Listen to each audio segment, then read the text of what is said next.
pour un défi poker et karting. Aujourd'hui, ils entrent en piste.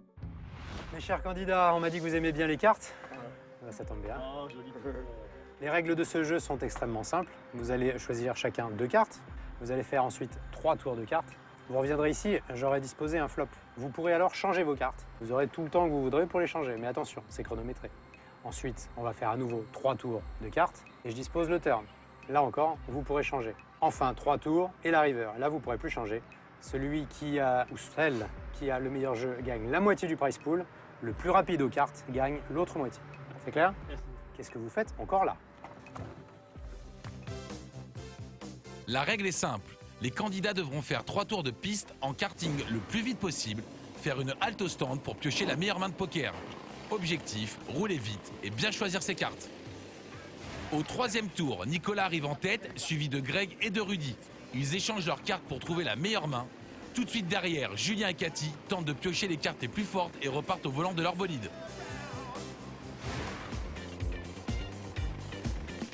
Alors que les candidats de la Maison du Bluff sont à fond dans les virages, Lionel, lui, adopte une autre tactique.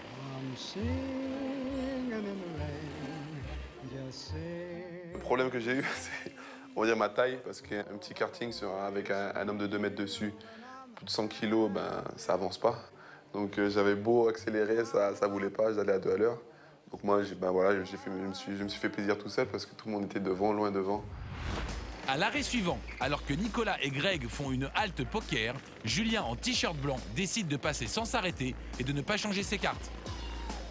J'ai pas eu besoin d'aller regarder le turn parce que très peu de turns pouvaient me gêner. J'ai préféré lever la main et dire que je m'arrêtais pas et refaire 3 tours à fond pour arriver le premier, donc pour être sûr d'empocher déjà la moitié du prize pool et avoir une grosse chance de gagner. Dernier tour, Julien est largement en tête. Il a pris un tour d'avance à tous ses concurrents. Il est certain de gagner la moitié du prize pool. Mais a-t-il aussi la meilleure main de poker? Alexis Lebskier vérifie les mains de chaque concurrent. Vous êtes 3 ex-aequo sur le meilleur jeu et Julien a été le plus rapide. Comme tous les jeux que nous propose Alexis, j'essaie un minimum de me préparer avant et de me fixer un objectif. Là, mon objectif était clair, c'était de gagner au karting, sans m'arrêter la 2e fois pour rechanger mes cartes. Alexis Lebskier décide de départager les 3 meilleurs joueurs de poker dans un duel sur la piste. Décidément très combatif, Julien prend la tête de cette ultime course. Ses 2 concurrents, Cathy et Rudy, sont loin derrière.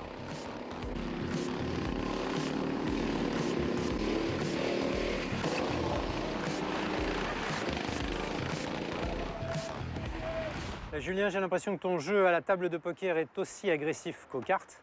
Ça paye. Tu prends la totalité du prize pool. Bravo. Oui, papa.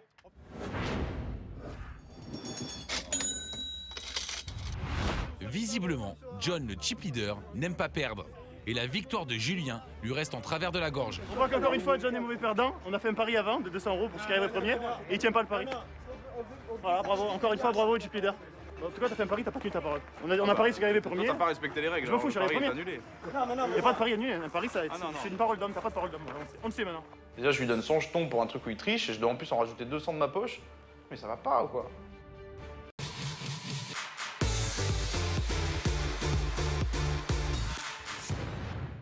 Dans le bus, sur la route du retour, entre John et Théo, le ton est monté. Théo n'accepte pas que John n'ait pas tenu son pari avec Julien. T'as raté l'épisode de cartes, ils ont failli se battre. On a fait un pari de 200 jetons que j'avais gagné, j'ai gagné, mais il a pas voulu me donner 200 jetons. Il a dit que j'avais triché. Chaque fois, il dit que je triche. Mais c'est des trucs d'enfant là, tu t'en Non, mais je m'en fous, moi. C'est ça. Mais c'est que lui, il était tout énervé. Après, il se remet à parler mal dans le camion, c'est pas bien. Il insulte. Et le mec, il insulte. Lui, il traite de pute. Moi, il m'a dit de fermer ma gueule. Lui, il a redit de fermer sa gueule tout à l'heure.